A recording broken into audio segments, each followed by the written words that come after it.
Hello po, magandang araw po muli ng gabi. Araw ng gabi. magandang gabi po sa bawat isa na atin pong kasama muli sa gawain ito ng Cheer Up, the World Works program. Muli, tayo po ay nagkita-kita. Ganon din kami, nagkita-kita. Dahil po sa mga hectic na schedule, ng ating director, cameraman, lahat na siya.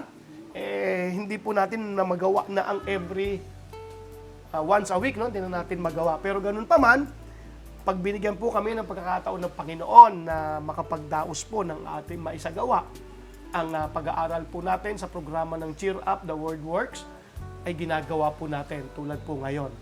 So, tayo po muna ay magkaroon ng panalangin. Mamaya na namin i-welcome ang bawat isa talaga. Sister Mercy. Hallelujah. Purihin ka, Panginoon, sa gabing ito, O Diyos. Yes, Lord. Nagpapasalamat po kami, Ama, sa pagkakataong ito, O Diyos, na muli kami po ay nagkatipon sa iyong banal na pangalan. Salamat po, Panginoon, sa iyong kabutihan. Salamat po, Ama, sa iyong mga biyaya at pagpapala. Salamat po, Panginoon, sa buhay ng iyong bugtong anak na Jesus na ibinigay mo sa bawat isa sa amin.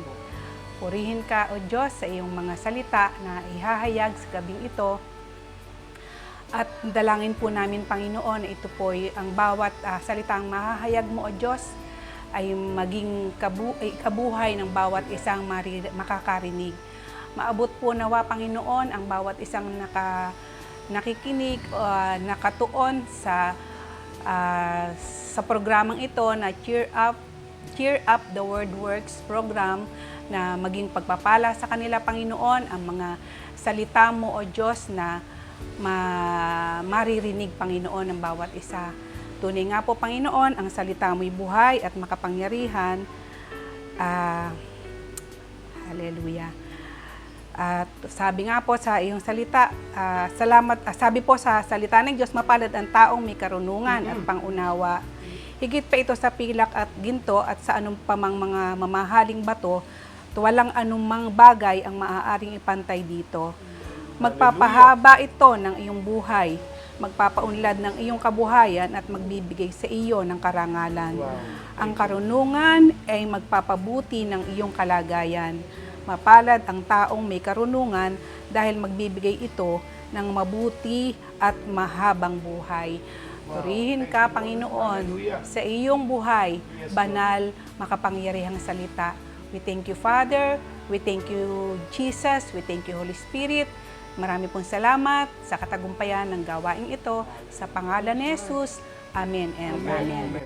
Bago po ipakilala ni Sister Mercy ang ating pong speaker ngayon, ay nais namin i-welcome po kayo.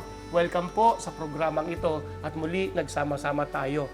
Muli ang amin pong pakiusap o kahilingan sa bawat isa ay ma-share po natin, magpagamit po tayo sa Panginoon na maging channel na kanyang blessing sa magitan po ng pag-share ng video na ito. Sapagkat hindi lamang ikaw ang nangangailangan, kailangan ng marami ito na ating mga kaibigan. Amen? So ngayon po, ipakilala mo na, Sister Mercy, ang atin pong magdadala ng salita ng Diyos. Hallelujah, praise the Lord. Narito po ang aking pong partner na si Sister Lina, na siya pong maghahayag ng salita ng Diyos, at si Pastor Sid po na siya pong aming leader, Panginoon, dito sa gawaing ito. Purihin ka, O Diyos. Salamat po. So partner, ikaw na. Purihin po ang Ano ba ang title mo? How to be successful. How to be a successful person. Life. How to have. How to have a successful life. Yes. Wow, maganda yan. Makikinig kami. Paano tayo magkakaroon ng isang Buhay, buhay na masagana? Successful o matagumpay. matagumpay na buhay.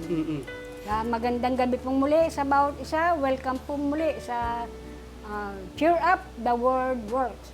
At ngayon pong gabi, muli po nating pag-aaralan ang salita ng Diyos. At ito po ay makikita po natin sa awit 112, 1 to 10. Hintay mo kami, sister, ha? Opo. Awit. Awit 112, 112. 1 to 10. verse 1 to 10. Sige po, sister. Marami pong mga tao ang talagang lugmok sa buhay at hindi nila alam kung sino ang kanilang lalapitan at kung sino ang kanilang hihingan ng payo. Subalit ang salita ng Diyos, siya po ang pangunahin na magsasalita sa bawat isa sa atin. Ngayon, Gandang sinabi mo, maraming tao ang ang naghahangad na sila ay magkaroon ng masaganang buhay. yung malalapitan. Kasi problemado. Pero, Pero ang higit na kailangan ng tao ay ang Diyos na siya po ang kailangan na lapitan.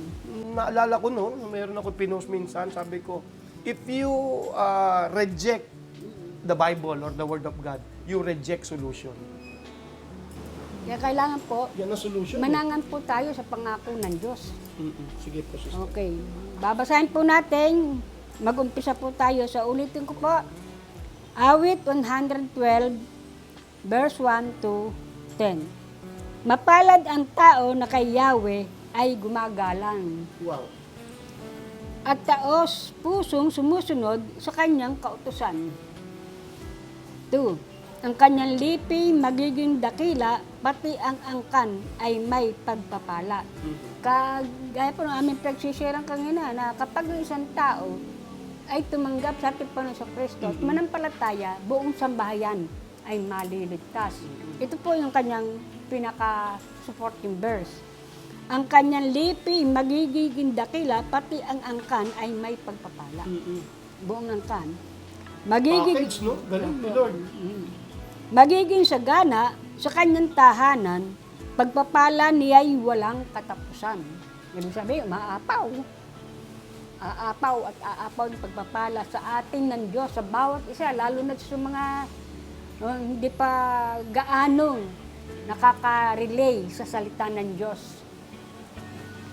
Verse 4, ang taong matuwid may bait at habag.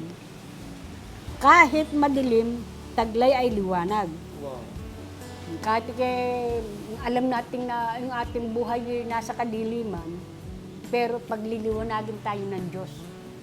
Dahil doon sa kapangyarihan ng Diyos, na siya nagbibigay sa atin ng para tayo ay Magliwanag. hindi lang basta magliwanag, Pastor eh. Yung bang makasunod, makalakad. Sister Mercy, pa-check nga po sa inyong Bible yung verse 4. Kahit sa kadiliman, taglay pa rin ang liwanag ng taong namumuhay ng matuwid at puno ng kabutihan.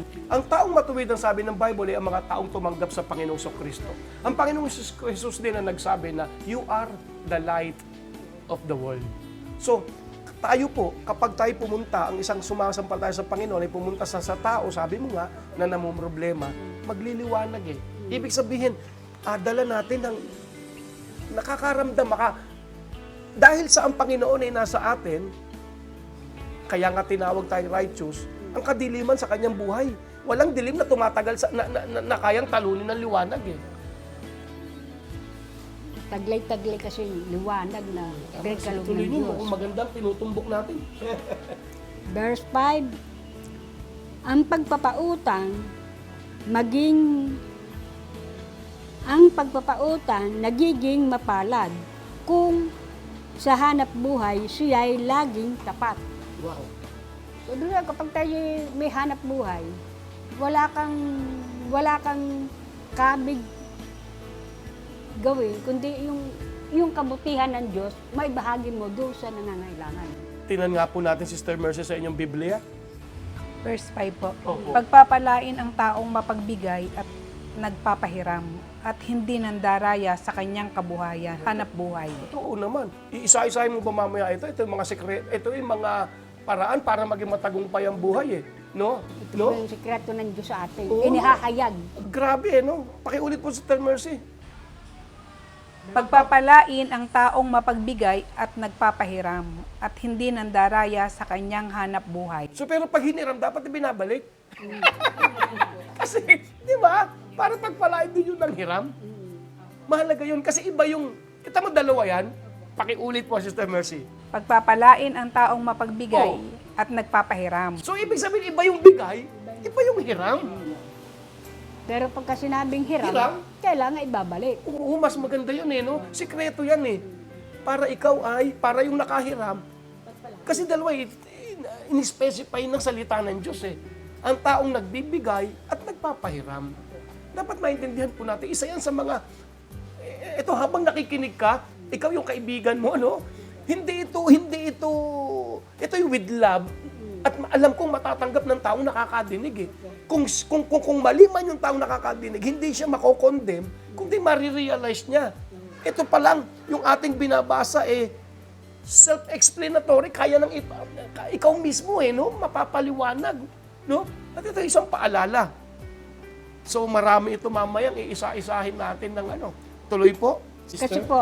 Kasi po, pagka yung tayo ng hiram, binigyan na tayo, pinahiram pa, May bigay na, may hiram pa. po, hindi natin ibabalik Yung hiram? Yung hiram na, kumbaga, nasusumpa. Para tayong nag-welcome, parang binuksan natin ang sarili natin sa gawa ni Satanas.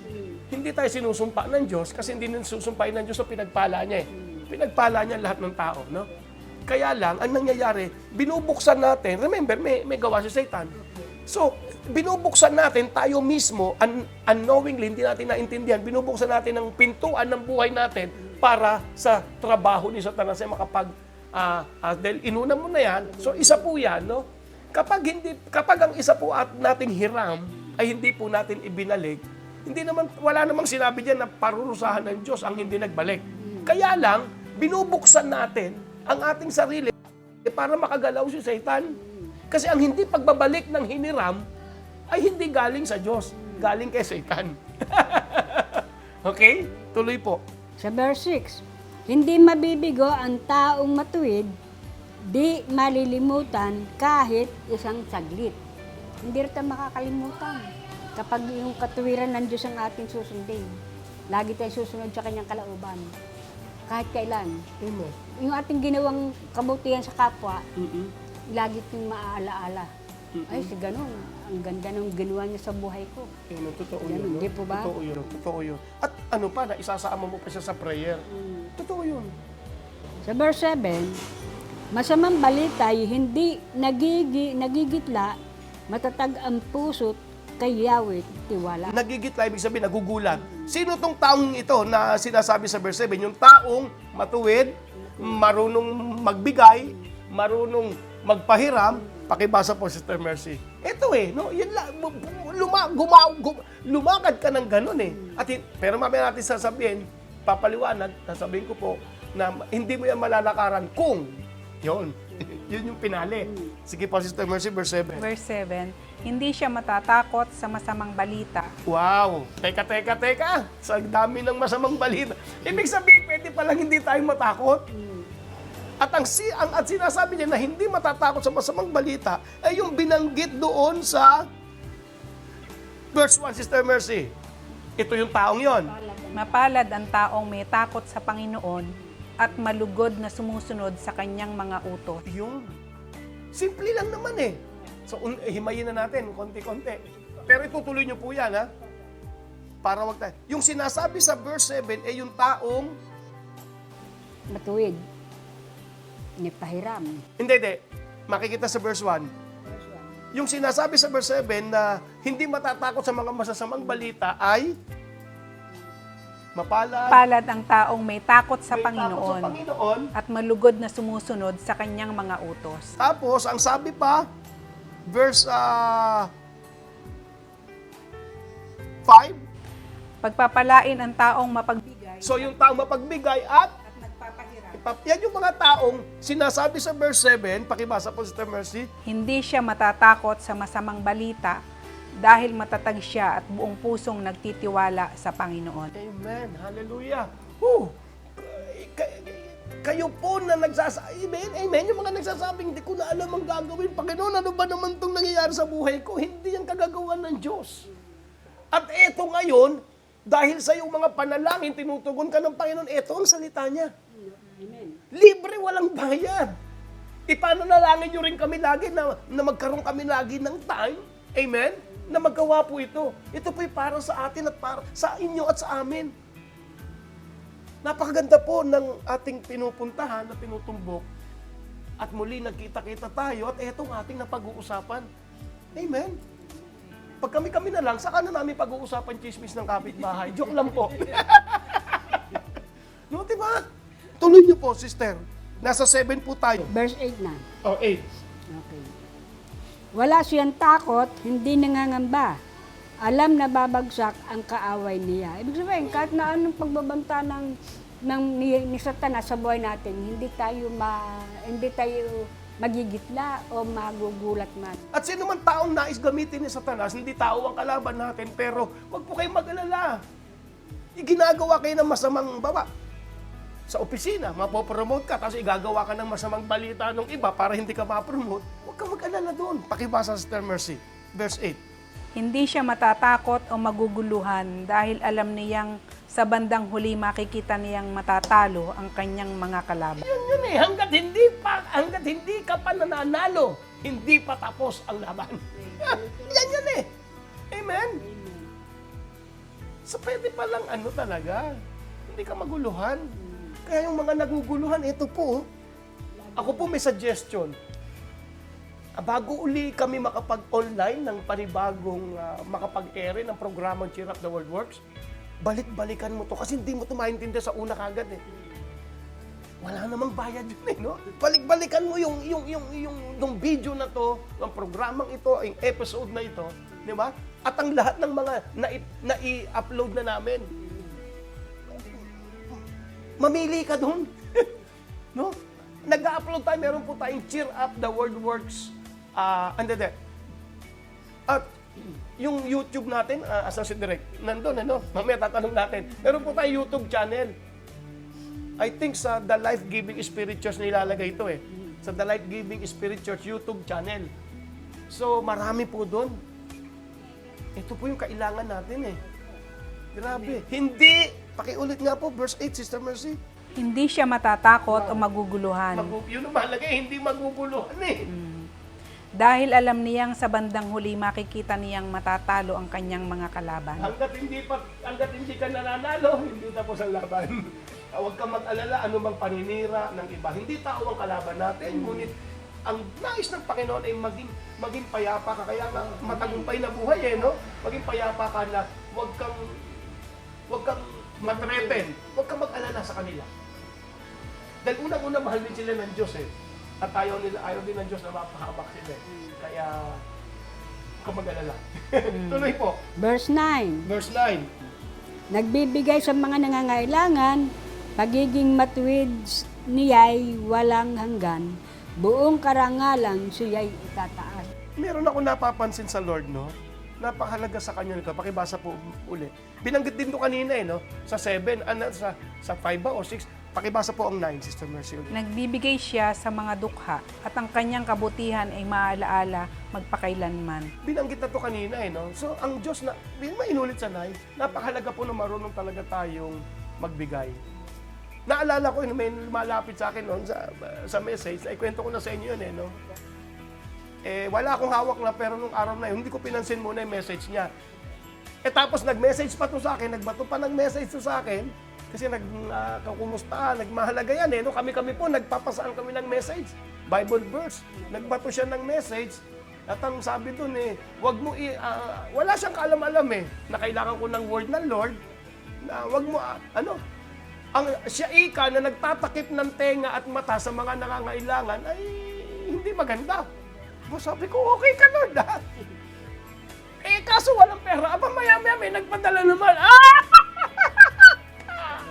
Talagang ang Diyos magaling. No? So, sabi ko Lord, wala pa po akong hawak. Pag meron po, hindi ako magdadalawang isip. May nagpadala. Ang galing ni Lord. No? Kasi sa Diyos, so, may nagamit ako. Ang Diyos kasi napaka-particular niya, napakahalaga sa Kanya na tayo po'y marunong umabot sa pangangailangan ng iba. Isa po yan sa sekreto ng kasaganaan, Sister Mercy. Isa po yan sa sekreto ni Sister Mercy. Isipin mo, magpapakapuyat to sa negosyo. Ibig ko sabihin, magpapakapuyat, pinag-aaralan niya mabuti, pinagbubuti ang negosyo. Tapos yung mga taong hindi naman niya, hindi na niya dapat problema, pero inaabutan eh. Kasi kahit, di ba, pwede mo nang sabihin na, teka, pinaghirapan ko to eh. Pero hindi yun ang sa atin, pero sa Diyos hindi. Ang linaw, inulit. Ilang beses. Napakahalaga siya sa Lord. Pakibasa po ulit, Sister Mercy. Verse 9. Verse 9, nagbibigay siya sa mga dukha at ang kanyang kabutihan ay maaalaala magpakailanman. Ito yung taong hindi natatakot. Paki-adjust mo sa 8. Hindi siya matatakot o maguguluhan dahil alam niyang sa bandang huli makikita niyang matatalo ang kanyang mga kalaban. Ito yung taong sinabi sa verse 9. Amen. Siya yung siya. Kapag marunong mag-abot, magbigay, nangangailangan. Hindi naman lahat ng nangangailangan bibigyan eh. Hindi naman sinabi nito lahat eh. Ibibigay pa rin ng Panginoon eh. Sa iyo kung sino eh. Opo, tama po. Kasi At hindi natin pwedeng idahilan na, hindi, meron na yan, ba't ko pabibigyan? Hindi eh. Pag gusto pagpalain ng Diyos, gusto niya pagpalain, pag wala tayong magagawa eh. Amen po. Wala tayong magagawa eh. Hindi meron na tayo. Pag gusto pagpalain ng Diyos, pagpapalain niya. Tuloy po, verse 10 na tayo. Verse 10, kung makita ito ng mga masama, lumalayas silang mabagsik ang muka, pagkat ang pag-asa'y lubos nang nawala. Yung mga taong gustong sumira sa mga ginagamit ng Diyos, kusa silang aalis. So, isa-isahin po natin. Salamat po, grabe. Una, pakibasa po yung sinabi nyo, verse 1. Mapalad. Alam niyo, ibig sabihin na mapalad? Hindi swerte. Wag po natin gagamitin. Pwede mong gamitin salitang swerte wala sa Panginoon. Pero kapag ikaw, ang tawag ng Diyos sa mga taong, pakibasa muna uli. Mapalad ang tao na kay Yahweh ay gumagala. Kapag ang isang tao ay may pagkilala at paggala sa Diyos, sumusunod sa nais ng Diyos, ibig sabihin, ang sistema, ang salita ng Diyos, ang kanyang ginaganap sa buhay niya, hindi swerte tawag doon. Ang tawag ng Diyos sa kanya, mapalad. Ano ba ang ibig sabihin ng mapalad? Sa English pong ibig sabihin ay blessed. Ano ba ibig sabihin? Ibig sabihin nandun po yung tinatawag na ang Hebrew word nun ay eser. Na ang ibig sabihin ay happiness, blessedness, often used as blessed are. Ganun, kung ano yung mapalad talaga. At siya ay mayroong kagalakan. Kaya nabanggit kanina sa verse 7 tayo, mamaya titingnan din natin, hindi matatakot. Kasi mapaalad o mapayapa ang isang taong sa Diyos ay gumagalang. So, Sister Mercy, ano po ang isang paraan para hindi na tayo pinaalisan ng Panginoon sa ganitong style, no?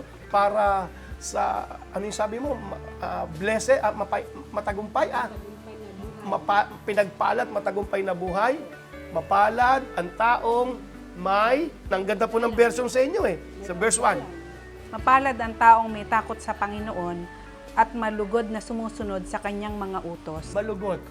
Kaya kaibigan, yung mga ilang mababanggit mamaya, malugod mong gawin. Hindi tayo tinitira ng Panginoon, hindi tayo inilalaglag ng Lord sa kanyang salita. Tinuturuan niya tayo. Amen? Binubuksan niya ang ating mga pangunawa na hindi natin nakikita. Ganun kasimple, dahil sa kasimple hindi natin nakikita. So, ang sikreto ay Mapalad mo. malugod mo, Malugod na sumusunod sa kanyang mga utos. malugod mong sundin. Walang alinlangan, masaya mong gawin. Yung mga ilang mababanggit nating mamaya rito. No? Kasi may mga binasa tayo na may sinabi ang Diyos pero hindi nakasulat doon. Mamaya titingnan natin. Kapag ang isang tao daw, ano ang epekto ng isang taong may galang at malugod na sumusunod sa Lord? So kailangan nyo na may paggalang sa Diyos at malugod na sumusunod, yung verse 2. Verse 2. Ang kanyang lipi magiging dakila, pati ang angkan ay may pagpapala. You see? Alam mo kung bakit? May isang dahilan So bukod sa maaari no, na mabiyayaan sila, Pero alam mo kung bakit, Sister Mercy? Karanasan to ni Sister Mercy eh. Bakit sila? Ay, verse 2, pakibasa po. Ang mga anak niya ay magiging matagumpay. Yan. Tapos, Dahil ang angkan ng mga namumuhay ng matuwid ay pagpapala. pag sinabing angkan, hindi mo lang anak. Ibig sabihin mga kamag-anak. Ha? Hindi alam ni Sister Mercy, pero nangyayari to sa kanya. Ganito yan. Kasi pinagpapalanan nyo, mapalad, ang taong may banal na takot at sumusunod. Tulad nyo po. No? Ginagawa nyo. Ngayon, dahil doon, ang iyong angkan, ay nababagi na. Nakuha natin yun. Isipin mo, sabi nung iba, ang hirap, humingi ng tulong sa iba. Para kang nagmamakaawa. Kasi minsan yung hinihingan mo naman kasi, hindi naman laging may hawak. Ngayon, kung gusto mo na mapagpala, hindi ikaw yung tagabigay, gusto mo mapagpala. Amen? Gusto mo mapagpala. Gawin mo yung verse 1, at nang sa ganun, ikaw naman na mag-aabot sa kamag-anak. Kaya sinabi dyan, iangkan, may pakibasa mo sa iyo, verse 2. 112. Ang kanyang lipi magiging dakila, pati ang kan ay may pagpapala. Oh, pati ang kan may pagpapala kasi dahil nakuha mo na, dahil pinagpapala ka, pati lipi mo, matutulungan mo. So, gusto mo ng ganon, na hindi na ikaw yung manghihingi. Simple, gawin mo yung sinasabi ng Panginoon. Magkaroon ka ng malugod na pagsunod, pagganap sa kanya salita. Pastor, anong gaganapin ko? Kaya po tayo nag-aaral ng salita ng Diyos para makita natin ano ba mga salita ng Diyos, no? Na pwede kong ikapamuhay. Amen? So ito mga verse 3, ano daw epekto pa? Yung sinabi mo kanina, kapag ikaw ay merong malugod kang gumaganap sa salita ng Diyos, nandito din sa baba ang ilan sa mga dapat mong gawin. Tuloy? 3? Magiging sagana sa kanyang tahanan, pagpapalan niya'y walang katapusan. Amen. Kaya nakakatulong. Kaapaw na pagpapala ang bibigay sa atin ng Diyos. Pero kailangan mong Sumunod. ng Panginoon. No? Kailangan mo. Verse 4, Sister Mercy. Kahit sa kadiliman, taglay pa rin ang liwanag ng taong namumuhay ng matuwid at puno ng kabutihan, kahabagan at katwiran. Ano ba si ibig sabihin ng taong matuwid? Ang taong matuwid ay ang tumanggap sa Panginoon. 2 Corinthians 5:21, pakibasa po. Ipitan niyo po ng daliri niyo yan. Yan. 2 Corinthians 5:21. Ang ganda po, no? Ito po yung sistema ng nais ng Lord na gabing ganito, gabi, no? Na bago ka matulog, di ba? Para, kumakain ka, no? Para tayong magkakasama eh. Na, amen? Pinag-aaralan ito. Hallelujah. This is not a sermon, this is a message from God, from us to you, na binigay naman ng Lord sa amin. Sister Mercy, asayo muna, sister. 5:21 po. 5:21. 2 Corinthians chapter 5 verse 21. Ito po ang sinasabi. Hindi nagkasala si Kristo, ngunit alang-alang sa atin, siya itinuring na makasalanan upang sa pakikipag-isa natin sa Kanya ay maging matuwid tayo sa harap ng Diyos. Yun, hindi yung dahil gumawa ka talaga ng mabuti. Pakibasa, Sister Mercy. Kailan may hindi nagkasala si Kristo, Kahit kailan, hindi. ngunit alang-alang sa atin, itinuring siyang makasalanan para sa pamamagitan niya ay maituring tayong matuwid ng Diyos. O, balik tayo doon sa verse 4. Sister Mercy, pakibasa. Kahit sa kadiliman, taglay pa rin ang liwanag ng taong namumuhay ng matuwid at puno ng kabutihan, kahabagan at Paano mamuhay ng matuwid? Kailangan mo si Kristo, mamaya gagawin po natin yon. Ganun po kasimple. Yung iba naman na kay Kristo na hindi lang alam kung paano ang gagawin. Kaya po meron tayong Cheer Up the Word Works program. Kapatid, kaibigan, na salita ng Diyos, buhay. It works. Gumagalaw yan. Gumagawa sa buhay mo. Gumagawa yan. Kailangan mo lang talagang maintindihan, maunawaan, amen, at malugod mong gawin. Kailangan si Kristo. Mamaya, hold on ka lang, tatanggapin po natin siya. Igagay po namin kayo sa pagtanggap. Wow, sa taong gumagawa ng matuwid. Paano paggawa ng matuwid? Kailangan mo si Kristo. Hindi ka. Dahil ang paggawa ng matuwid ay hindi para maging matuwid. Hindi pwedeng gumawa ng matuwid ang taong hindi matuwid. Nakuha natin? Makagagawa ka lang ng matuwid kung ikaw ay matuwid. Paano naging matuwid ang isang tao? Dahil tinanggap niya si Kristo. Si Kristo ay walang kasalanan, ngunit alang-alang sa atin. Siya itinuring ng makasalanan upang tayo ay maging matuwid sa harapan ng Diyos. Kasi tinanggap natin na nakipag-isa tayo kay Jesus. Mahalaga po yun, first step. Amen? Tuloy po, sister. Verse 6. O sige, verse 6. Hindi mabibigo ang taong matuwid, di malilimutan kahit isang saglit. Napansin nyo, dalawang pinag-uusapan dito, yung nasa kapaligiran ng taong gumagalang sa Lord, sumusunod ng kanyang salita, at matuwid, kaya naging matuwid, at tinanggap si Jesus. Ang pinag-uusapan dito, dalawang side ang nasa kapaligiran niya, nung taong tumanggap sa Panginoon, at yung mismong tao. Ano daw yung taong niya, Sister Mercy? Verse 6.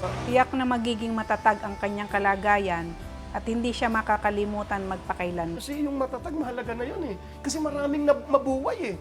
Naalala ko yung sinabi, yung binasa, yung ang taong nakinig ng aking salita at hindi isinagawa, dumating ika ang bagyo at nawasak ng gusto yon. Pero ang taong nakinig ng aking salita at isinagawa, yung kalooban ng Diyos, isinagawa yung kanyang nadinig, eh kahit dumating yung bagyo, matatag siya. Mahalaga po sa buhay ngayon yung matatag. Eh, may lumabas na ng mga fake news na may bansa na namang naka-lockdown. Eh, kalahin mo may nabasa ko sa isang grupo ng mga pastor, talaga natataranta na yung isang pastor eh. Ano ba to? Totoo ba to? Ayan na naman. Kami po hindi po ako nagyayabang. Nakagawa nga tayo ng di ba? Ng tawag doon, yung nilalagay sa FB, picture frame, di ba? Ayaw makristiyan, I do not, spread, amen? I spread healing. Hallelujah! I spread healing. Tuloy po, para matapos tayo. 7. 7, ano pa ang epekto ng taong matuwid? Kaya naging matuwid sa tao dahil sa Panginoon. Tuloy. Masamang balita ay hindi nagigitla. Hindi siya nagigitla, mahalaga po yan. Masamang balita. Sa Mercy, ganda din dyan. Tingnan natin, ha? Hindi siya matatakot sa masamang balita Oh, dahil matatag siya at buong pusong nagtitiwala sa Panginoon. Kailangan hindi tayo matinag. Hindi. Wag nating ibigay ang sarili natin sa takot. Kasi kung ang takot ay mabuti para sa atin, sana sinabi ng Lord, matakot ka. Eh, hindi. Ang sabi ng Diyos, fear not. Huwag ka ikang matatakot. Kaya natin kung nasa Panginoon tayo talaga.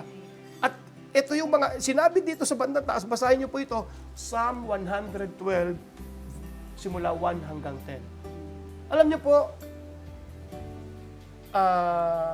lagi niyong hilingin sa Lord.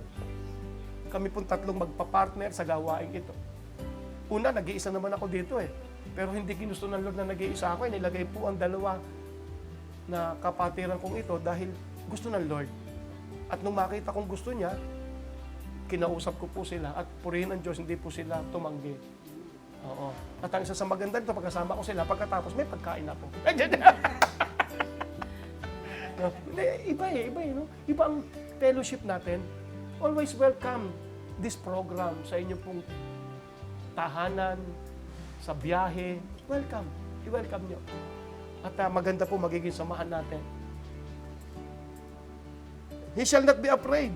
Ito mabigat. Isa pang maganda pag ang tao'y may gumagalang sa Lord, sumusunod may kagalakan sa kanyang puso sa sinabi ng Panginoon.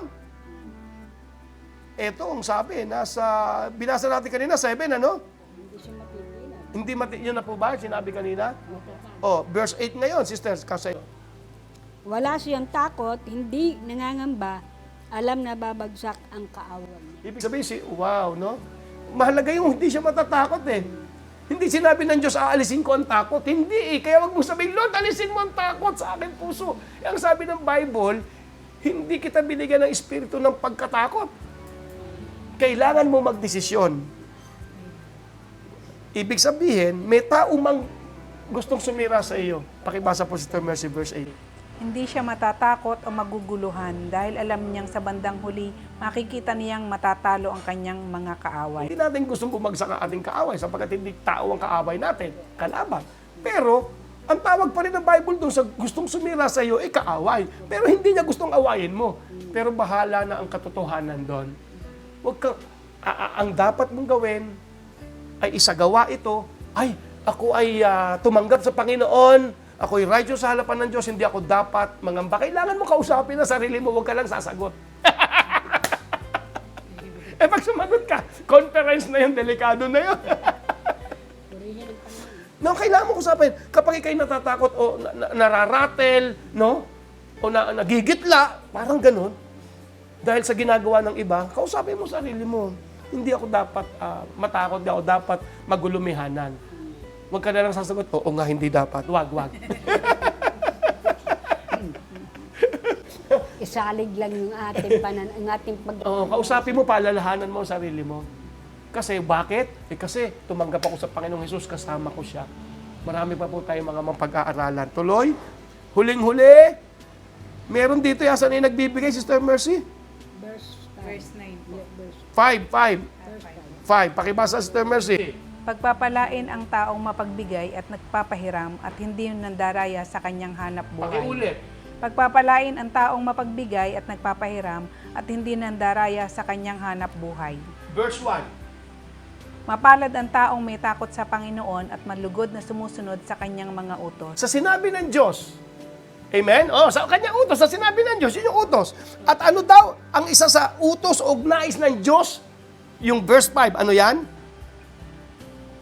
Pagpapalain ang taong mapagbigay at nagpapahiram at hindi nandaraya sa kanyang hanap. See? Tungkulin natin yon. Parang si Sakeo, no, nung makapiling niya ang Panginoon, nung tumuloy sa kanyang tahanan, sabi niya, sino man pong niloko ko, dinaya ko, ibabalik ko. 10 ulit pa, ilang ulit ba yung sinabi niya, babalik ko. Kasi naramdaman niya, kumilos ang Lord sa kanya na ang maling ginagawa niya ay mali. So, ito po yung isa sa dapat po nating sundin na nang may kagalakan sa ating puso. Huwag tayong mandadaya sa ating hanap buhay.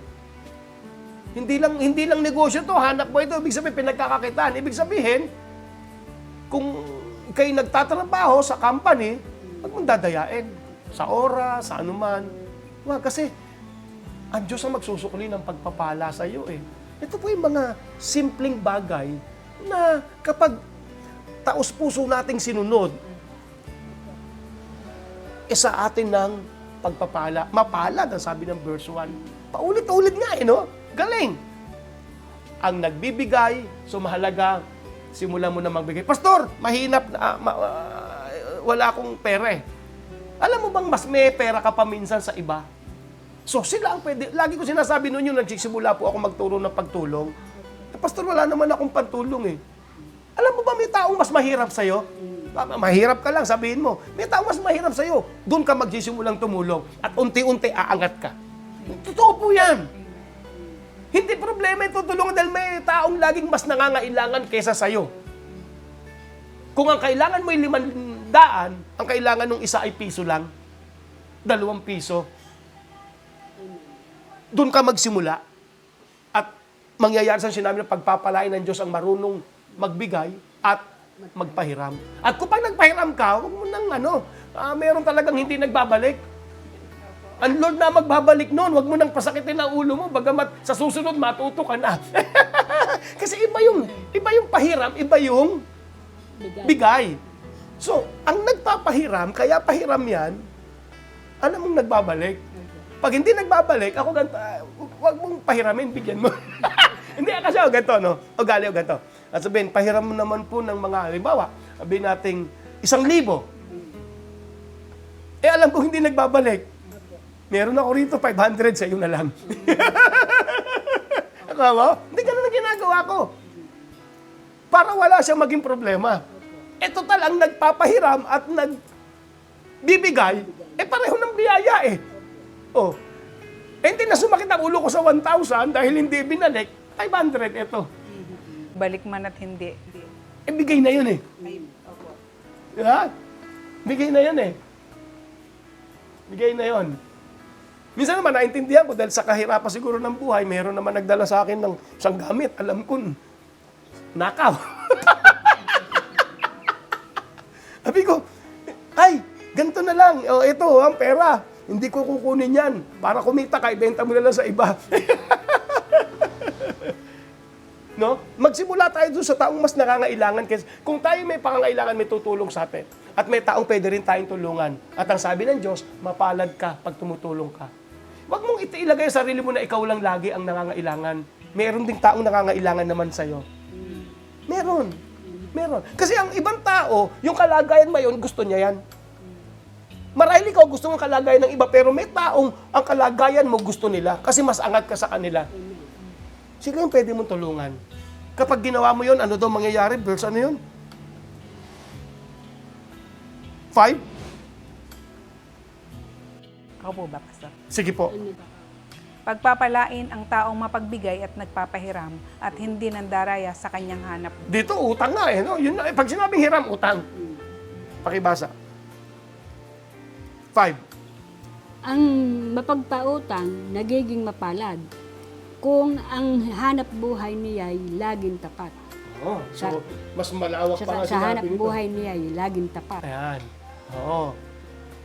Kung nagtitinda ka ng yelo, huwag mo haluan ng tubig. Laging dilaw lang, ano, Pastor? Tama nga. Yelo nga, tubig nga pala yung pinatigas lang. Sorry. Joke lang po. No? Ang sarap po na ating samahan at na magkasama-sama at magkaroon po muli. Excited lang din po kami na sa loob po ng isang buwan din halos na bago tayo makapag-upload uli. Eh dahil lamang po sa schedule. Pero pag mas marami na po kaming bakante, gagawin po namin yan. Hallelujah. Pastor, ba't ba ang forma mo ngayon? Ano po ako sa lamay mamaya eh. Medyo mag-sermon. Na, ayan, kaya po ganito po ang aking suot. Hallelujah. Ang totoo, init na init po ako eh. Joke, malamig po dito sa lugar namin. Okay, so praise the Lord. So, ang sabi rito kanina, pakibasa, asa na yung sinabing righteous? Verse 4. Teka muna, meron pa ako gusto sabihin dito sa 5 eh. Pakibasa po ulit yung 5.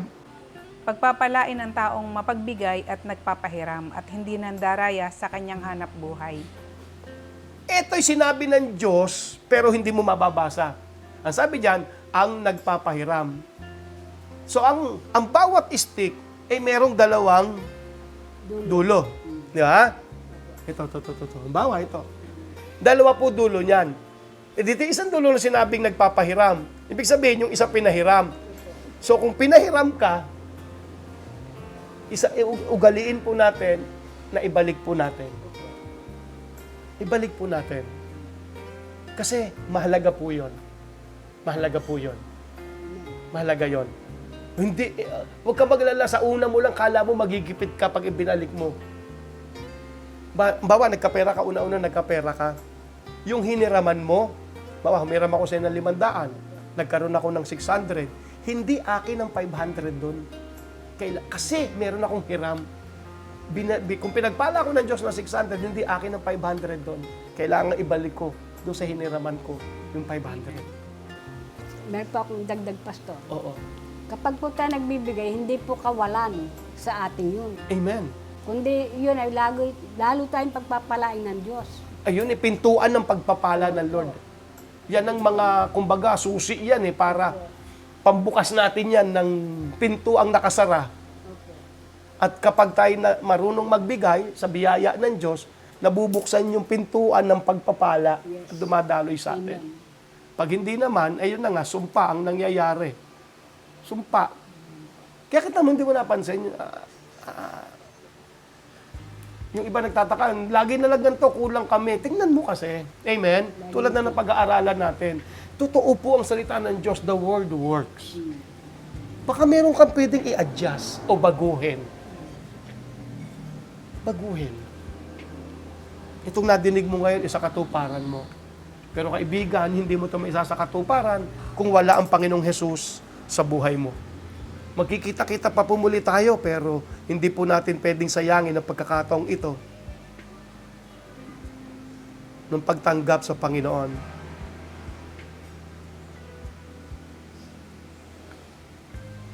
Hallelujah.